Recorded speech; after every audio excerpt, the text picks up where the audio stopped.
എല്ലാവർക്കും നമസ്കാരം.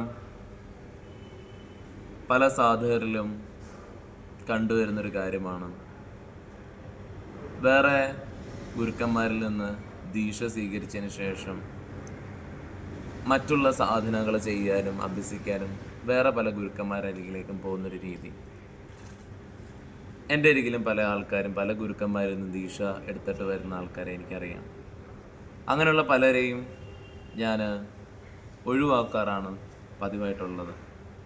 അവരോട് പറയും ആ ഗുരുവിൻ്റെ അരികിൽ തന്നെ നിന്ന് സാധന ചെയ്യാൻ പറയും. അത് ഈ വീഡിയോ കേൾക്കുമ്പോൾ തന്നെ പലർക്കും അറിയാൻ സാധിക്കുന്നുണ്ട്. അവരോടൊക്കെ ഞാൻ പറഞ്ഞിട്ടുണ്ട് അവിടെ തന്നെ തുടർന്നോളൂ എന്നുള്ള കാര്യം. നിങ്ങൾ മനസ്സിലാക്കേണ്ട ഒരു കാര്യം, നമ്മളെല്ലാം കേട്ടിരിക്കുന്നത് തത്വമസി, ഞാനും അതും ഇതും ഒന്നാകുന്നു, ഞാനും അതും ഒന്നാണ്, അഹം ബ്രഹ്മാസ്മി, ഞാനും അതും ഒന്നാണ്.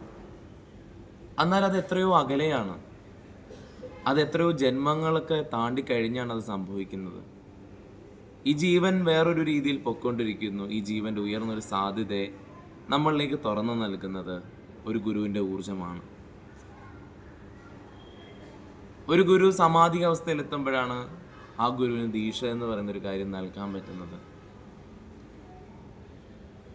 നമ്മളിന്ന് മുദ്ര പിടിക്കുമ്പോൾ കിട്ടുന്ന, ചിന്മുദ്ര പിടിക്കുമ്പോൾ കിട്ടുന്ന ഒരു ഊർജ്ജമാണെങ്കിലും, ഒരു മന്ത്രജപം കേൾക്കുന്ന സമയത്ത് നമുക്കുണ്ടാകുന്ന എനർജി ആണെങ്കിലും, ഏതെങ്കിലും ഒരു ക്ഷേത്രത്തിലൂടെ ചെല്ലുമ്പോൾ ഉണ്ടാകുന്ന ഒരു വൈബ്രേഷൻ ആണെങ്കിലും, ശ്രേഷ്ഠമായിരിക്കുന്ന ജീവൻ്റെ വേറൊരു തലത്തെ നമ്മൾ അറിയുന്നുണ്ടെങ്കിൽ പൂർണ്ണമായിട്ടും ആ ഗുരു നൽകിയിരിക്കുന്ന ഒരു നിക്ഷേപമാണ് നമ്മളിലേക്ക്. നിങ്ങൾക്കറിയാം, ഒരു കോഴി ഒരു മുട്ടയുടെ മുകളിലിരുന്ന് അതിൻ്റെ ചൂടുകൊണ്ടാണ് ആ മുട്ട വിരിഞ്ഞൊരു കുഞ്ഞു പുറത്തേക്ക് വരുന്നത്.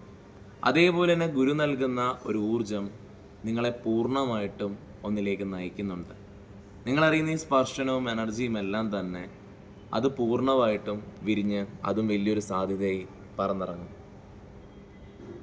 നമുക്ക് സാഹചര്യങ്ങളിലും നമുക്ക് ഇപ്പോഴും ഉറയ്ക്കാത്തൊരു മനസ്സുമാണ് പല ഗുരുക്കന്മാരരികിലേക്ക് നമ്മളെ നയിക്കുന്നത്. പണ്ട് ശ്രീരാമ പരമഹംസം പറഞ്ഞിട്ടുണ്ട്, ഒരു ഗുരുവിൽ നിന്ന് ആ ഗുരുവിൻ്റെ ദീക്ഷയും ആ ഗുരുവിൻ്റെ ഒരു ഊർജവും സ്വീകരിച്ചതിന് ശേഷം മറ്റുള്ളൊരു ഗുരുക്കന്മാരരികിലേക്ക് പോകുന്നവരൊക്കെ തന്നെ വേശ്യയ്ക്ക് തുല്യമാണെന്നുള്ളത്.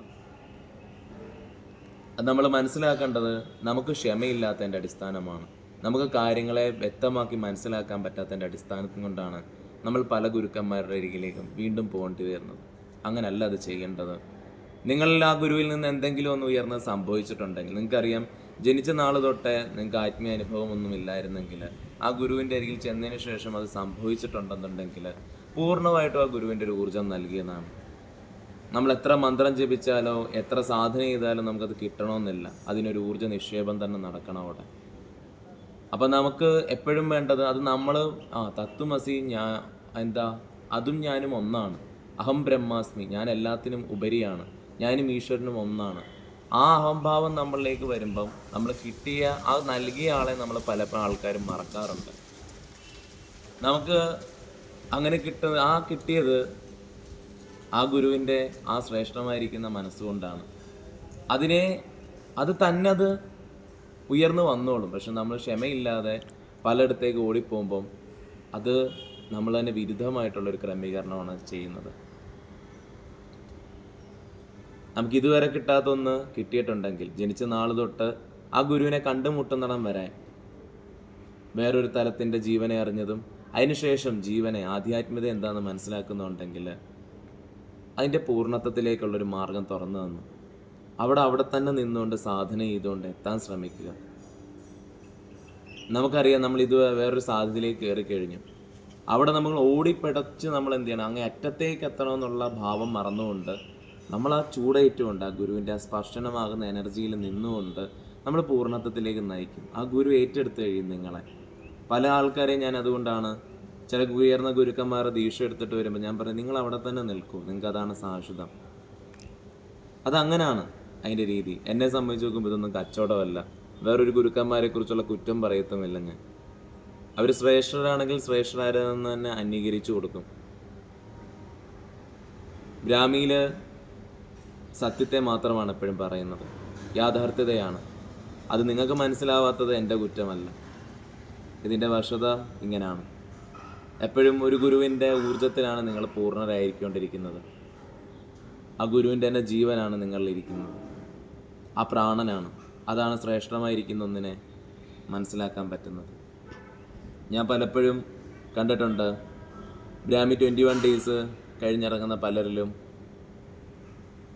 അവർ വർഷങ്ങൾ കൊണ്ടുവന്ന ക്ഷേത്രങ്ങളിൽ പോലും അവരിതുവരെ അറിഞ്ഞിട്ടില്ല ഈ ക്ഷേത്രം ഇങ്ങനൊരു സാധ്യതയായിരുന്നല്ലോ എൻ്റെ ജീവൻ എന്നുള്ളത്. ക്ഷേത്രങ്ങളെല്ലാം തന്നെ ഒരു ചക്രശാസ്ത്രമാണ്. ജീവൻ്റെ പല അടിസ്ഥാനത്തിനെയും പല ഭൗതികപരമായും ആത്മീയപരമായുള്ള പല സ്പന്ദനത്തിനെ അതിന് കാണിച്ചു തരാൻ പറ്റും.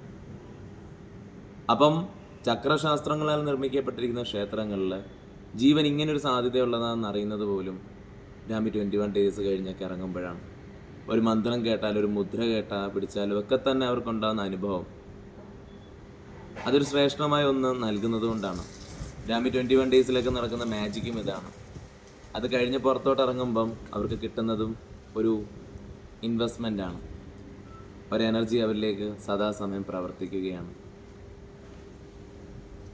അപ്പം നമുക്ക് കിട്ടുന്ന ഒന്നിനെ നമ്മൾ വീണ്ടും വീണ്ടും പരിശീലിച്ചുകൊണ്ട് നമ്മൾ ഏറ്റവും ഉയർന്ന തട്ടിലേക്ക് എത്താൻ നോക്കുക.